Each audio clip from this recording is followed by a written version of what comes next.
We had served a chicken leg that day, and one of the students came up and went to the cashier that he sort of wanted his money back because there was a bone in his chicken. And I happened to be at the cashier station when he came up, and I said, "Well, honey, that's a chicken leg." And he's like, "Yeah, but there's a bone in it." And I said, "No, it's the leg of a chicken." And he was mortified to think that he was actually eating the chicken's leg. I realized he probably had only had processed chicken before in the form of a nugget or a fritter or something like that, and no chicken with a bone in it. So I thought, boy, the kids really do need to understand where their food's coming from.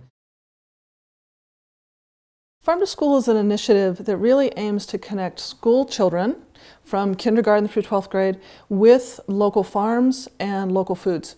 And it's a strategy to help them not only eat healthier, but to understand where their food is grown and why that's important.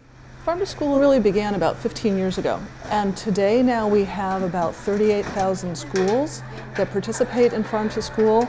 We've got about 21 million students in those schools. So it really has grown, and we're seeing that around the country, throughout the region that the Minneapolis Fed serves, and it's terrific to see that kind of growth. I think it's going to continue as well. We started probably about 6 years ago, and then each year we've just been trying to do different aspects of it.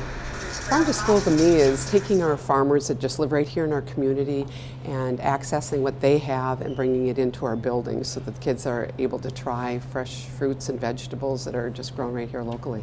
So it's about the kids, it's about the food, but it's also about our farmers. And for many farmers who are interested in supplying local markets, schools can be a terrific marketplace for them because it connects them with the community, it provides them with a steady clientele, and that helps both our farmers and our local economies. We work with about 10 farmers total, and we also have a food co-op down the road that we're able to access the same delivery day as they do. So as the farmer is dropping off produce over there, then they'll come over here and drop off potatoes, onions, carrots, that type of thing. As long as I know he's coming out that day, we take advantage of it.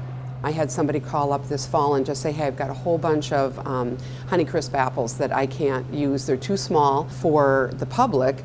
In general, they usually like larger apples. They're perfect for us for elementary because little apples, we don't have to cut them, and they were just delicious."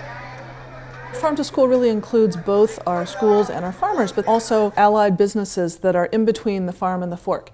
And those can look like companies that would aggregate fresh produce that's grown on different farms, bring it together, they might pre-cut it. We also have businesses like bakeries that might use locally grown grains in producing bread products. So there are a number of different kinds of businesses that are also important to making Farm to School work.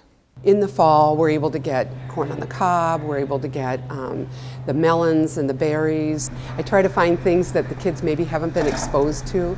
Today we're going to be serving tomatoes that we sliced, and we are serving a fall blend. We're going to be roasting that with just some light seasoning in it and tossed in olive oil. It has like turnips and parsnips and butternut squash and carrots in it. It's about changing what's on the tray in school lunches. So that means things like getting more healthy fresh fruits and vegetables, getting more products that are minimally processed, that don't have a lot of added ingredients, and changing how kids relate to that food. They're now looking at their vegetables as they come through the serving line with a little more interest than when they used to just pass it by and same old, same old. You know, if we can throw some different things in there that they haven't tried or they haven't seen, I feel that that's very successful.